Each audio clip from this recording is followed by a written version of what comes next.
প্রবাহ পথে ভরে ডাল ভর্তি ফুল ফোটালো যে গাছ, তার পাশে দাঁড়ালাম। তাকে জিজ্ঞেস করলাম, কেন এভাবে নিত্য ফুল ফোটাও তুমি? গাছ বলে, তুমি ভোরে এসে দেখবে বলে। হাসলাম। একটু পরে তো সব ফুল তোমার কেড়ে নেবে কে? এ যে যার কাজ, কাজ হলে সবাই নিজ নিজ প্রবৃত্তি অনুসারে বা ছিঁড়বে, ডাল ভাঙবে, তবুও ফোটাবে ফুল।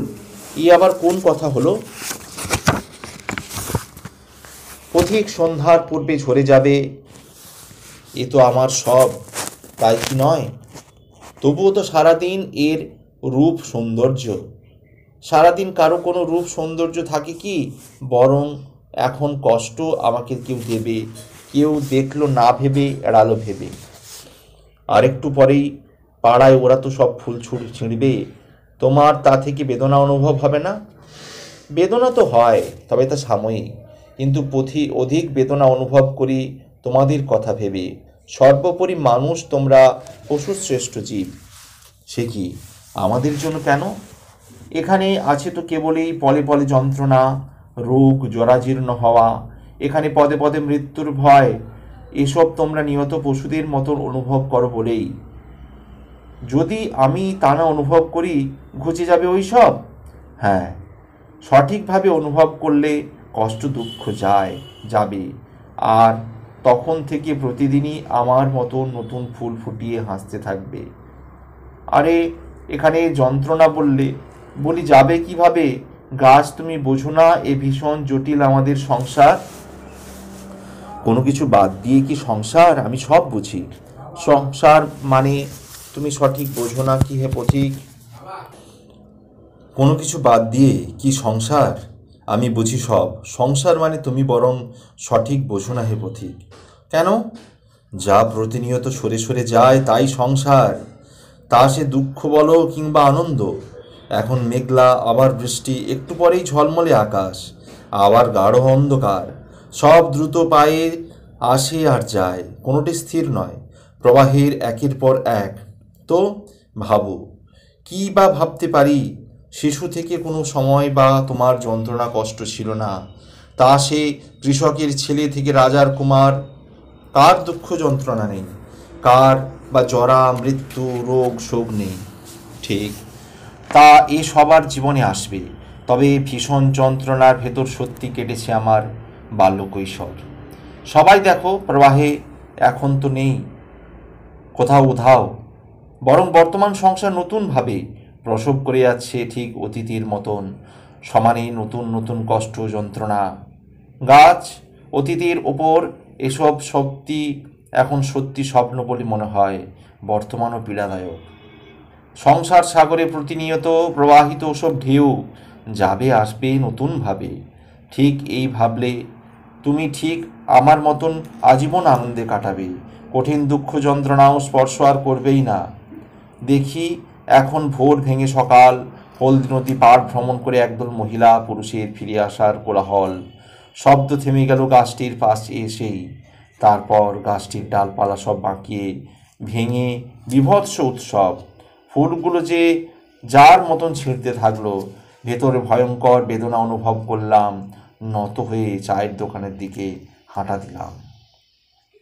বিশ্বাস, তুমি আসো ভাবি, আবার নেই এ ভাবনাও ভাবায় অধিক। কেন গাছ ফুল ফোটায়? কেন বলে ফুল গাছ ভেঙে পড়ে? কেন সকালে পাখির সব আকাশে ডানা মেলে?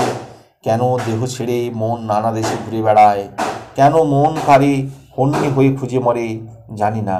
বিশ্বাস অবিশ্বাস বন বন ঘুরে। আমি অবিশ্বাস নিয়ে, সত্যি কি কেউ বাঁচে? বিছানায় দুটি প্রাণ, বড় নিশ্চিন্তে ওরা ঘুমায়।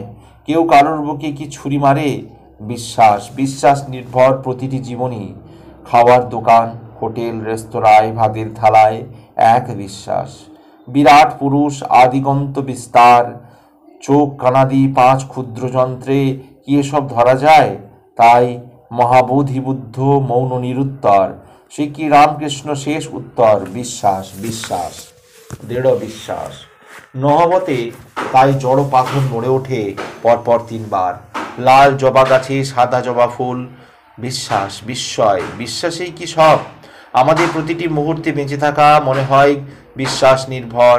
কাজের ঝিয়ের ছোট্ট মেয়েটি বাবুর ছেলেকে ধমকায়, আমার মা আছে বলবো দেখবি। রোগী বিছানায়, তার ডাক্তারের দৃঢ় বিশ্বাস। প্রেমিকা, তারও দৃঢ় বিশ্বাস কোনো ক্ষতি করতেই পারে না আমার প্রিয় কুমার। আমন্ত্রণ। হে বিশ্বদেবতা, যদি এখানে আমার যতটুকু কাজ ছিল ইতি হয়েছে বলে মনে হয়, তাহলে এসো হে প্রাণীর প্রিয় সুন্দর। পাঠালাম তোমায় আনন্দিত আমন্ত্রণ। কোনো অভিযোগ নেই কারুর নিকট, নেই কোনো প্রত্যাশা। আবার এখানে ফিরে আসার নেই কোনো কিছুই স্বাদ। আর কি পেয়েছি কিংবা পাইনি, যেসব থাক, এসো প্রাণ হরণ, এসো তুমি সুন্দর। আমি আনন্দে তুলে রেখেছি পা, বাড়িয়ে রেখেছি দুই হাত, নিয়েছি তোমার অফুরন্ত জল, আলো আর বাতাস। প্রতি ক্ষণে ক্ষণে বেড়ে চলেছে ঋণের ভার, আর চাই না বাড়াতে ঋণ বোঝা। এসো হে শ্যামল সুন্দর, নিয়ে চলো অজানায়, মুক্ত করে দাও সব ঋণ অন্যায়। নেই আর কোনো বন্ধন কিছুতেই, দাঁড়িয়ে কেবল তোমার অপেক্ষায়। প্রণম্য। আমি ছুটে যাই সাহিত্য উৎসবে, বসি বুধ মণ্ডলীর ভেতর, বেঞ্চে দাঁড়িয়ে গর্বে পুরস্কারও তুলে দিই সেই নেই হাতে। কপালে ভাঁজ ফেলে বলি, আপনারা আমার দায়িত্ব অনেক গুণ বাড়িয়ে দিলেন। মনোনিবেশ করি লেখায়, রাত দিন লিখি, বই ছাপি, কিন্তু পড়বে কে, পড়াবে বা কে? কে করবে সাহিত্যের মূল্যায়ন? কে আমাদের সৃষ্টি থেকে জাগাবে আগামীকালের নাগরিকের ভেতর বোধ আর বিবেক? যারা আছেন তারা অবশ্যই আছেন, তাদের জ্ঞান মেধা সবই তুঙ্গে, অথচ এদের নাগপাশে জীবন দুর্বিষহ। শিক্ষায় শেষ প্রান্তে পৌঁছেও শিক্ষাঙ্গনে যেন এদের ঢোকা বারণ। স্কুলে চাকরি, কলেজে পড়াবে, ও তাহলে পড়াও, কিন্তু দিনমজুর যা পায় তার অর্ধেক অর্থ আশা করো না। সারা বিশ্বে কোথাও মহান শিক্ষকতা কর্মের হয়েছে কি এমন মর্মান্তিক মর্যাদাহানি, ভুলণ্ঠন? সবাই বোঝে পশু পাখির মতো মানুষও জন্ম নেয়, আর সেই প্রকৃত মানুষকে মানুষে রূপান্তরিত করে প্রণম্য শিক্ষক শিক্ষিকা অধ্যাপক অধ্যাপিকাগণ ভুখা ফেটে প্রবঞ্চনার শিকার হয়ে কিভাবে গঠন করবেন জাতির মেরুদণ্ড? তাদের হররোজ তো মেরুদণ্ড তাই বাঁকিয়ে দিচ্ছি আমরাই। শিক্ষকদের যোগ্য আসন থেকে নামিয়ে আমরা একটি জাতিকে ধ্বংসের মুখে ঠেলে দিচ্ছি কিনা? কি পড়বে বই, কে জানাবে আমাদের ধ্যান ধারণা উপলব্ধি? এসব আমাদের ভাবায় দিন এসে গেছে। শিক্ষক অধ্যাপক এদের আর্থিক সামাজিক মান উন্নয়ন ভিন্ন, আমাদের মানবিক উন্নয়ন অসম্ভব। কাজেই এই যে দায়িত্ব বাড়িয়ে দিলেন, বুলিটি আমার সত্যি নয় বরং মেকি। ব্রহ্ম কোমল। আজও কিছু কিছু মানুষ আছে কাদা খোলা জীবনের অনেক উপরে। হয়তো বিবাদ থাকতে পারে, রেষারেষি বড় হওয়ার উচ্ছ্বাস সে থাকবেই, তবু এরা অনন্য এক অদ্ভুত দুর্লভ জীবন। এদের ভাবনা স্বচ্ছ নির্মল, এই ভাবনায় থাকে না রক্ত মাখামাখি হলি। কেউ এরা করে না নিজের উন্নতিতে মানুষের কোনো ক্ষতি। নিরীহ ছাগ শিশুকে দেয় না ধরে এরা বলি, বরং সবার অতি সহজ সংবেদন সহমর্মী কঠিন বাস্তবকে ওরা তুড়ি মেরে অগ্রাহ্য করে। মনের জোরে গা গঞ্জ দাপিয়ে ঘুরে ধুধু মেরু বালুতে এরা সবুজ রচনা করে। এরা কোনো পুচ্ছ ধরা আত্মীয় নয়, বন্ধু তো নয়ই। এরা কার কি আছে এ প্রশ্ন বড় নয়, তার অনেক ঊর্ধ্বে যদি থাকে কোনো প্রাণের উচ্চশেখর, তাই এদের সেটি হলো বড় হৃদয়। এরা সবাই গা-গঞ্জে বাস করে, প্রত্যেকেই অবিজ্ঞাপিত অনামা শিল্পী, কবি, সাহিত্যিক। এদের কাছে নতজানু হয়ে শিখতে হবেই। সাহিত্য কেমন করে মাটিতে কথা বলে, সাহিত্য মাটিতে কেমন করে ফুল হয়ে ওঠে, সাহিত্যের ভাষা কেমন করে পশু পাখি সব বোঝে। যোগ যদি না থাকে সবার সাথে, সাহিত্যিক তেমন শুধু তো কাগজে। সাহিত্যের বর্ণ পরিচয় প্রথম শব্দ শহীদ হও। কোথাও তোমার কার সাথে কি যোগ নেই তোমার কোনো প্রাণের সাথে। কাল তোমাকে ফেলে ফাল ফাল করে দেবে সবাই। সময়ের বাতাসে ওই একবারই উচ্চে উঠবে, তারপর তুলে আছাড় দেবে। একটি তদবির করা পুরস্কার তোমার প্রথম আর শেষ। তাই যারা সঙ্গবদ্ধ কুলকুল করে বয়ে যাবে নিরন্তর, এসো নত হও, অহংহীন তাদের কাছে দেখো সাহিত্য করেছে তাদের জীবন কত সুন্দর, থেকে সুন্দরতর। সাহিত্য বই পড়ে নয়, পাণ্ডিত্যেও নয়, তাও নয়, যেন এ নির্মল হৃদয়ে কেবল প্রস্ফুটিত হয় প্রতিটি গ্রামগঞ্জের কবি নিখাদ ব্রহ্মকমল।